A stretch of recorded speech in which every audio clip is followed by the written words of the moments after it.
ओम शांति। हर बार की तरह इस बार भी अव्यक्त मुरली मंथन की इस सीरीज में हमारे साथ वेदांती दीदी नैरोबी से जुड़े हैं और बहुत सुंदर अपने अव्यक्त मुरली के मंथन उनका अनुभव लेकर हमें आज बताएंगे कि मन, बुद्धि और संस्कार के अधिकारी ही वरदानी मूर्त है। आज की ये मुरली है और मुरली की डेट है 20 जनवरी 1981। वेदांती दीदी को हम सभी भारत देश या विदेश सभी बहुत अच्छे से जानता भी है और नैरोबी में दीदी बहुत लंबे समय से आप अपनी सेवाएं दे रहे हैं। आप संदेशी भी हैं, बहुत अच्छे स्पीकर भी हैं और साथ ही साथ बाबा की धारणाओं को अपने जीवन में लाकर निश्चय का एक एग्जाम्पल आपने हम सब ब्राह्मण परिवार के आगे रखा है कि जहां निश्चय है वहां निश्चिंतता है और जहां निश्चिंतता है वहां सदा विजय निश्चित है। तो ऐसे आदरणीय वेदांती दीदी का हम इस प्रोग्राम में बहुत बहुत वेलकम करते हैं। वेलकम दीदी। Thank you. ओम शांति। तो दीदी जैसे बहुत सुंदर एक बात पहले हम कर रहे थे और उसमें था कि दीदी वरदानी बने या महादानी बने, क्योंकि बाबा ने कहा कि वर्तमान समय महादानी का पार्ट सभी यथाशक्ति बजा रहे हैं, लेकिन अब अंतिम समय समीप आते हुए विशेष वरदानी रूप का पार्ट प्रैक्टिकल में बजाना है।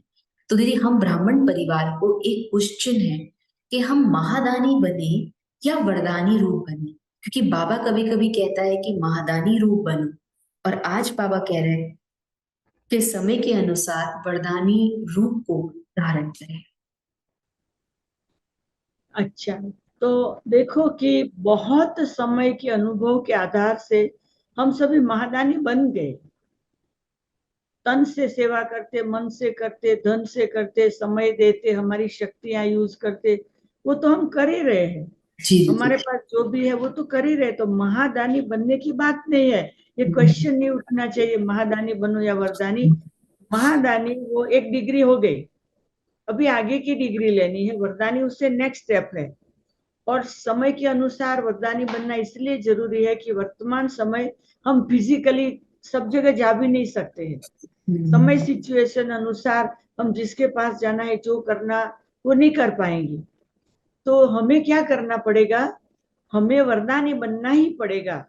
हमारा वरदान दिल का दुनिया के दूसरे कोने में आत्मा तक पहुंच जाए, क्योंकि अभी तो ऑनलाइन है, डिस्टेंस है नहीं। America, Russia, Europe, Africa, Asia, कोई डिस्टेंस नहीं है। कहाँ भी, ऑस्ट्रेलिया, जहां भी दुनिया में आप ऑनलाइन शुरू हो जाओ, आप बाजू बाजू में आ जाएंगे, सामने आमने आ जाएंगे। तो अभी तो डिस्टेंस की बात नहीं। जब तक साधन है, साधनों को यूज करके सेवा कर ले। तो वर्तमान समय सब फैसिलिटी है। घर में रहो, रास्ते पे रहो, कार में रहो, आप किसी की भी सेवा कर सकते हो। तो जो हमारा मन, बुद्धि, संस्कार जो है, कभी सोचते और बुद्धि और कुछ निर्णय लेती, संस्कार अलग होते हैं। कभी इन्फ्लुएंस के हमारा मन काम करता है। तो मन जो सोचे, बुद्धि वो बात को फॉलो करे, और वो फॉलो करे, उसके आधार से हमारा संस्कार बने। तो मन, बुद्धि, संस्कार जिन्होंने प्रैक्टिस करके एक लेवल में लाया, उनके शब्द वरदान हो जाते। उनके द्वारा बहुतों को फायदा होता है, जो मैं प्रैक्टिकल एक्सपीरियंस कर रही हूँ। मेरे जीवन में मैं प्रैक्टिकल एक्सपीरियंस कर रही हूँ कि हम अपने मन, बुद्धि, संस्कार को एक लेवल में रखेंगे। जैसे atom bomb, neutron, proton, electron, तीन चीजें जो है, वो तीनों घूमते रहते हैं। जब ये तीनों एक लेवल में आए तो एटम बम फूट जाता है। तो बाबा कहते एटम बम बनना है, माना मन, बुद्धि, संस्कार एक लेवल में ले आओ। मन कुछ करे, बुद्धि कुछ करे, निर्णय ऐसे नहीं, संस्कार कुछ करे, तीनों एक लेवल में लाके ऐसी स्टेज बना दे। चलते चलते, खाते खाते, उठते बैठते, एकदम हमारी ऐसी स्टेज रहेगी, स्टेबल स्टेज, कि दूसरों के लिए हम वरदानी मूर्त बन जाएंगे। हमारी दृष्टि वरदान देगी, हमारे संकल्प वरदान देंगे, हमारे शब्द वरदान देंगे। तो वरदानी बनना बहुत इमरजेंसी है और बनना ही चाहिए। तो दीदी जैसे हम कोर्स का जब बुक पढ़ते हैं, कोर्स करते हैं दीदी, कोर्स, हम्म 7 दिन का कोर्स करते हैं, तो दीदी एक जी प्रश्न आया है कि जब हम हाँ 7 डेज का कोर्स करते हैं तो बाबा कहता है कि बुद्धि से बाबा को याद करो। तो पहले जैसे, क्योंकि मन बुद्धि संस्कार आपने कहा कि जिसका मन बुद्धि संस्कार ये तीनों ही उसका ठीक होगा जो वरदानी मूर्त है। तो दीदी यहाँ पर हम बुद्धि को पहले समर्पण करें या मन को पहले परमात्मा में लगाएं? बहुत सिंपल बात है। मन बुद्धि संस्कार एक लाइन है ना, तो मन हम्म पहले सरेंडर करना पड़ेगा, क्योंकि मन है वो छोटा बच्चा है, बुद्धि उसकी माँ है। आपने हम्म। माँ को सरेंडर कर दिया और बच्चा तो तूफानी रह गया। मन को पहले सरेंडर करना जरूरी है, बुद्धि नेक्स्ट स्टेप है, और उसके आधार से हमारे संस्कार बनेंगे। तो ये तो बहुत सिंपल बात है जो बाबा ने कहा है। उस बात को समझ के हमें अभी हमारा मन पहले, बाबा मेरा मन तेरा है, तो बाबा मन को संभाले। तो दीदी जैसे बाबा ने कहा मुरली में कि सारा दिन शुद्ध संकल्पों के सागर में लहराते रहें और जिस समय चाहे शुद्ध संकल्पों के सागर के तले में जाकर साइलेंस स्वरूप हो जाएं, अर्थात ब्रेक पावरफुल हो, संकल्प शक्ति अपने कंट्रोल में हो, साथ साथ आत्मा भी और विशेष दो शक्तियां बुद्धि और संस्कार तीनों ही अपने अधिकार में हो। तीनों में से एक शक्ति के ऊपर भी अगर अधिकारी कम है तो वरदानी स्वरूप की सेवा जितनी करनी चाहिए उतनी नहीं कर सकते। जी, तो आपका कहना क्या है कि क्या करें? दीदी इसमें जैसे बाबा ने कहा ना संकल्प शक्ति अपने कंट्रोल में हो, तो दीदी बरोबर उसको कैसे करें? बाबा ने कहा बरोबर एक साथ कंट्रोल में हमारी संकल्प शक्ति हो। बरोबर बरोबर। अभी क्या है कि हमारा मन जो है ना, उनका स्वभाव है विचार करने का। हम्म वो जैसे वो बंदर की तरह जंप लगाता रहता है।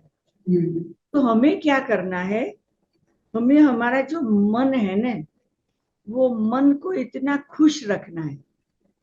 मन को इतना खुश रखना है, जब भी बच्चा खुश होता है जो हम कहे वो करता है, तो बुद्धि जो कहे वो मन करेगा। तो हमें हमारे मन को इतना फ्रेंडली बनाना है, और साथ साथ क्या करना है कि वो भक्ति में मंत्र देते हैं, वो मंत्र जपते रहते। तो मैं तो अपने मन को मंत्र दिया है। क्या मंत्र दिया है? कि दुनिया में सब अच्छे हैं, सब अच्छा है, सब अच्छे है, सब अच्छा है। तो मेरा व्यर्थ संकल्प चलता नहीं है, क्योंकि कोई में 1% अच्छा है, कोई में 10% अच्छा, कोई में 50, कोई में 100% अच्छा। ब्रह्मा बाबा को सब अच्छे लगते थे, मैं ब्रह्मा बाबा को फॉलो कर रही हूँ, तो मुझे कोई की नेगेटिविटी सोचने और देखने की जरूरत नहीं, क्योंकि मुझे मेरी नेगेटिविटी निकालने का टाइम भी बहुत नहीं है। तो क्या है, हमारे मन में पॉजिटिव पॉजिटिव पॉजिटिव पॉजिटिव, खुशी खुशी खुशी का वातावरण रहेगा। तो मन जब खुश रहेगा तो वो बुद्धि को साथ देगा, तो हमारी बुद्धि स्वच्छ रहेगी। मन ठीक रहेगा, बुद्धि स्वच्छ रहेगी, तो जो हमारे संस्कार है वो एकदम बदल जाएंगे।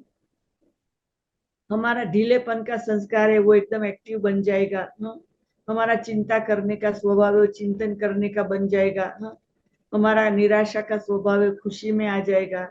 हमारी जो चिंता है वो चिंताएं करते रहते, वो मतलब चिंतन में आ जाए, सब बातें बदल जाएगी। तो बदलने के बाद जो हम वरदानी मूर्त रह के जीना चाहते, वो नेचुरल जी सकेंगे। तो वो वरदानी मूर्त होता वो सागर के तले में ही है, ऐसे थोड़े स्थूल सागर के तले में जाना है।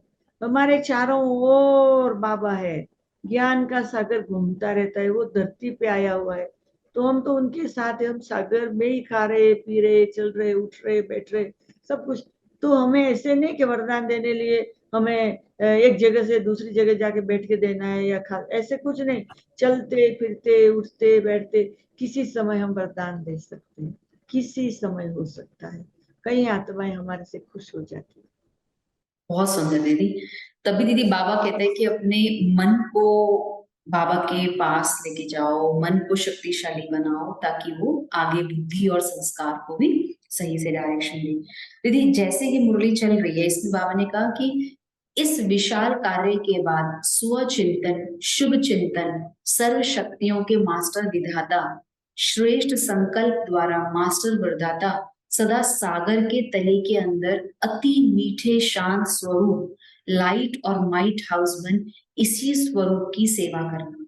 मतलब अब जो बाबा कहते हैं सेवा लाइट और माइट हाउस बन के करना, तो दीदी लाइट क्या है और माइट क्या है, या दोनों एक है? अच्छा, क्या है कि आपने शुरू में कहा कि मन को बाबा के पास ले जाना है, पर मन को बाबा के पास क्यों ले जाते, बाबा को अपने पास क्यों नहीं बुलाते हो? हाँ दीदी वो भी है। क्योंकि हमको मेहनत क्यों करनी है ऊपर जाने की, बाबा को बुलाने की, वो तो नीचे आया है और बाबा ने कहा मुझे यूज करो। तो हमें मन को दौड़ाने की जरूरत नहीं। बाबा मेरे साथ है, बाबा मेरे साथ है, बाबा मेरे साथ है। जो दादियों ने कहा, दादियों ने किया, अव्यक्त बाप दादा ने कहा, मेरे बाबा मीठे बाबा प्यारे बाबा, तो बाबा को हम उठे तब से रात तक, रात से सुबह तक हम 24 आवर बाबा मेरे साथ है, बाबा मेरे साथ है, बाबा मेरे साथ है। और मैं बाबा का काम कर रहा हूँ, मैं बाबा का काम कर रही हूँ। बस ये कॉन्शियस के साथ रहे तो समुद्र में जाने की जरूरत नहीं, परम धाम जाने की जरूरत नहीं है, कोई कोई निराशा से निकलने की जरूरत नहीं, क्योंकि बाबा मेरे साथ है। जब बाबा मेरे साथ है तो बाबा की सब क्वालिटी मेरे साथ है, और वो क्वालिटी जब मेरे साथ है तो जो बाबा चाहता है वो बाबा मेरे से कराएगा। मुझे बहुत सोचने की जरूरत नहीं है, बाबा समय अनुसार मुझ आत्मा के द्वारा जब जो कराना वो कराता जाएगा। तो क्या है कि इतना इजी हमारा माइंड हो जाएगा, तो हमारे माइंड का जो प्रेशर है वो चला जाएगा, तो माइंड लाइट हो जाएगा। जब माइंड लाइट हो गया तो लाइट माइंड है ना, वो उड़ सकता है, उड़ा सकता है। लाइट माइंड कुछ भी करना चाहे कर सकता है। अभी जो लाइट माइंड रहता है ना, तो जो पावर है ना, लाइट एंड माइट। अब माइट क्या है, शक्ति है ना? तो लाइट और माइट को हम अलग क्यों रखे? मेरे साथ भगवान है तो माइट भी है ना, शक्ति भी है, क्योंकि परमात्मा सर्वशक्तिवान है। तो लाइट और माइट को अलग करने की जरूरत नहीं है। लाइट और माइट जैसे दिया जलाते हैं, तो दिया और दिया की जो प्रकाश है उसको अलग कर सकते हैं क्या? नहीं कर सकते।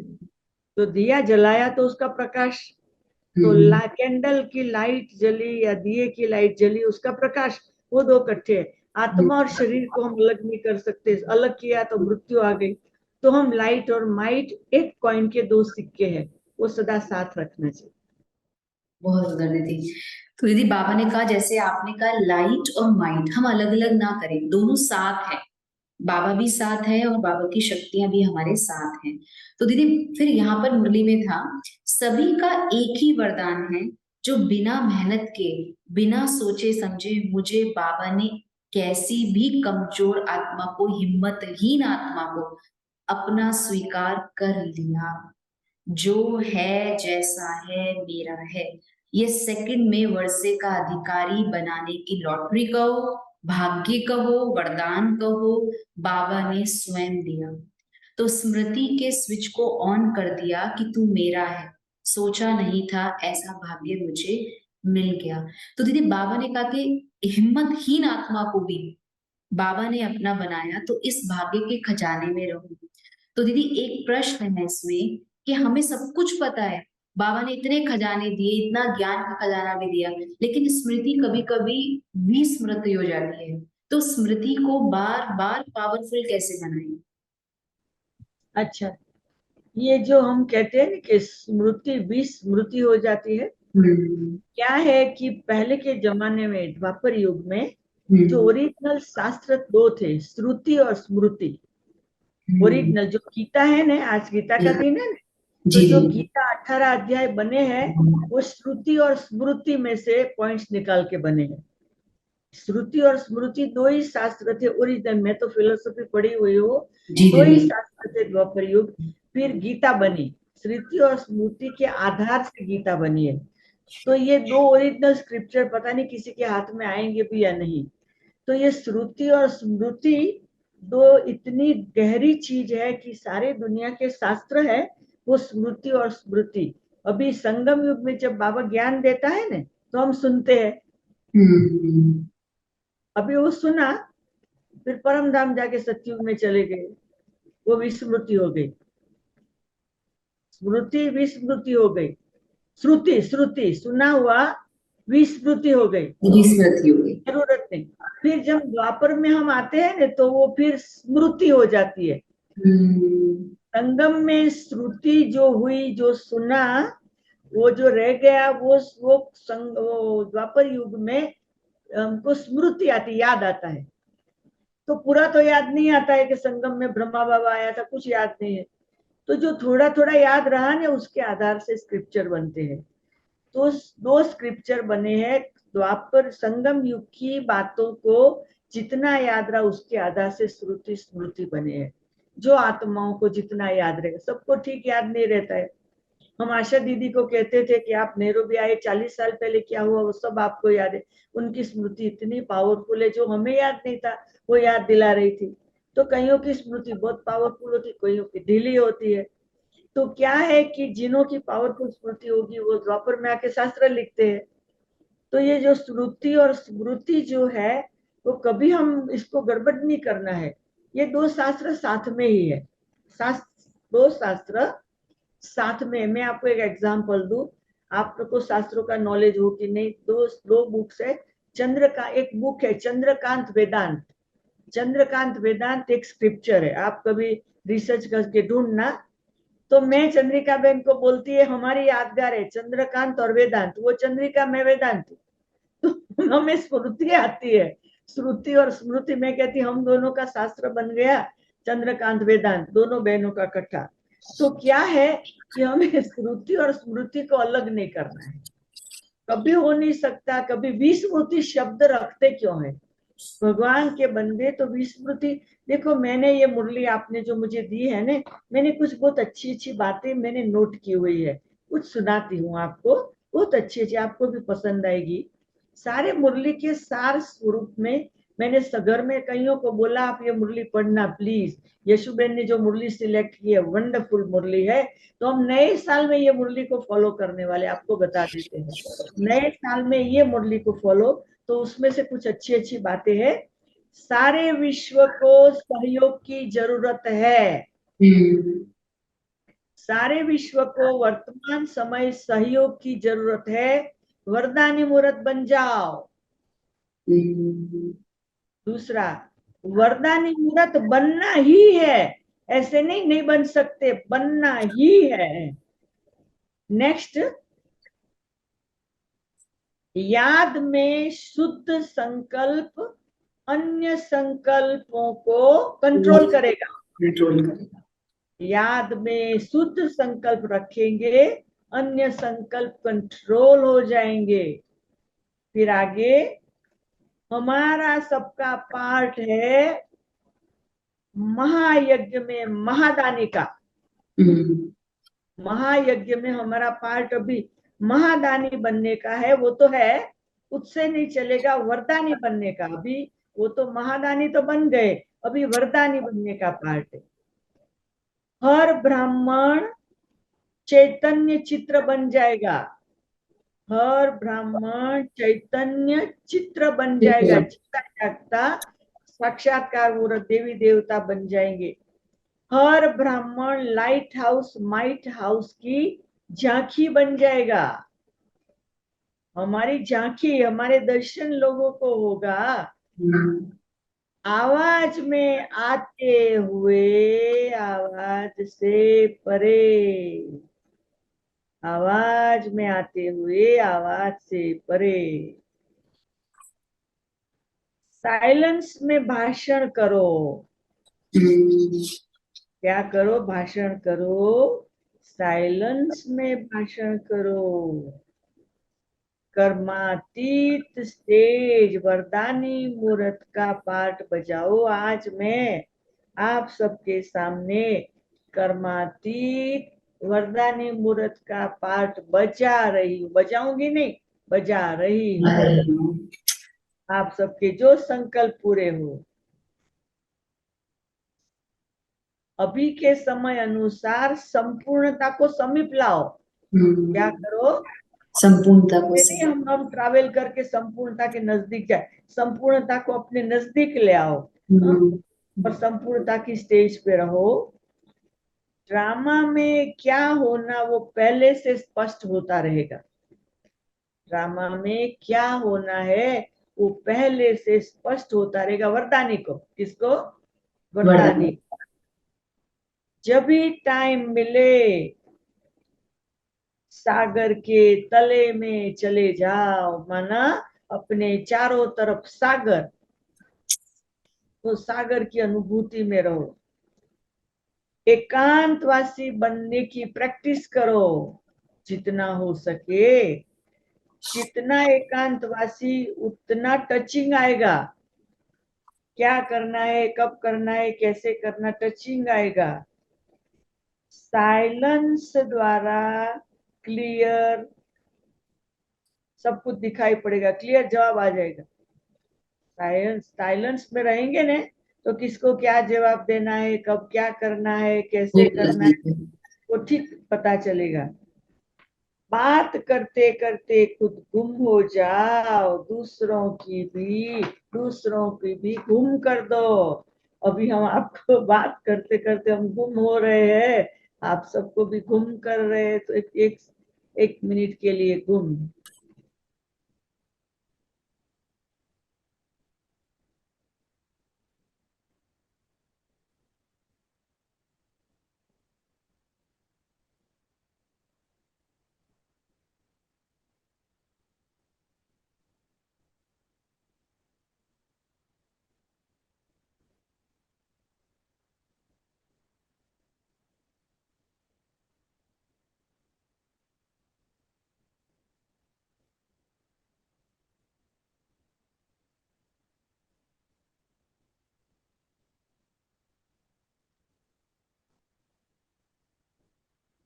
ओम शांति। ये एक मिनट जो हम गुम हुए ने, उसमें मैं अभी बताती हूँ भविष्य का विजन।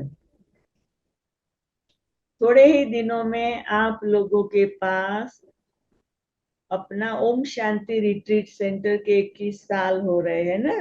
जी दीदी। तो अभी 21 साल में आप सबने जो किया है वो अभी नेक्स्ट 1 साल में हो जाए। ये मेरा भविष्य विजन है।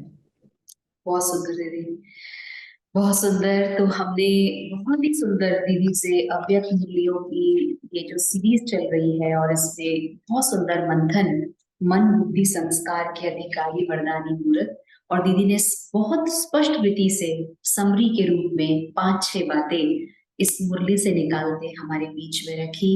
और ओआरसी का एनुअल डे नेक्स्ट संडे को, क्योंकि अभी सैटरडे का दिन है और आज हम इस मुरली का मंथन कर रहे हैं आपके बीच में, और नेक्स्ट सैटरडे, आज ही सैटरडे है, आज ही हमारी अवैध मुरली मंथन की सीरीज चल रही है, और आज गीता जयंती भी है। और सबसे बड़ी बात, दीदी ने इस गीता जयंती पर महामंडलेश्वर जी सुबह वाराणसी में आए, उन्होंने ब्लेसिंग्स दी, और हमारे वेदांती दीदी नैरोबी से जुड़े हैं, गीता जयंती के ऊपर ओम शांति रिट्रीट सेंटर को भी बहुत सुंदर ब्लेसिंग से हमें आज दीदी ने सजाया है। हमको नहीं, लेकिन इस पूरे बगिया को सजाया है, तो दीदी का बहुत बहुत थैंक यू। और हमारे गीता के बहुत अच्छे, बाबा कहते थे सच्ची गीता अगर सुननी हो, और सच्ची गीता है तो वेदांती दीदी, तो वेदांती दीदी को बहुत प्यार से यज्ञ में सबने बहुत प्यार किया है।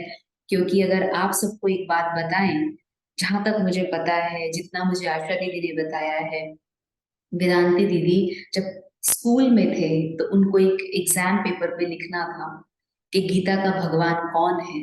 तो दीदी ने खुद लिखा कि गीता का भगवान श्री कृष्ण नहीं, लेकिन शिव बाबा है।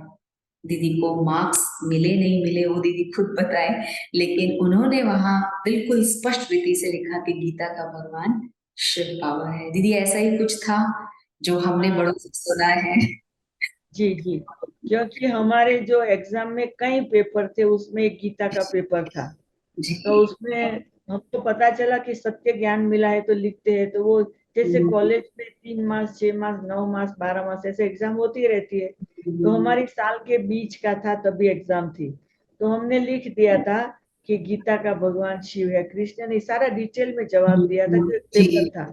तो हमको तो नशा चढ़ गया कि हमने सच्ची बात बता दी, सारी यूनिवर्सिटी सबको पता चल जाए भगवान शिव है, तो ये नशा था। फिर हमको डर भी था कि कभी फेल करे तो हमने हमारे पिताजी को बोला कि हम एग्जाम दिया, थक गए, कभी मधुबन जाके आए। जब मधुबन गए तो बाबा को कहा, बाबा मैंने तो ऐसे एग्जाम में लिख दिया है, पता नहीं वो फेल करे पास। तो बाबा ने कहा वो तुमको फेल करेंगे, बाबा तुमको पास करता है, तो तुमने ठीक लिखा। तो ऐसे बस तभी फिर बाबा ने हमको मतलब बहुत ब्लेसिंग किया। तो वो तो 6 मास की एग्जाम थी, परंतु फिर फाइनल एग्जाम में तो हम पास हुए।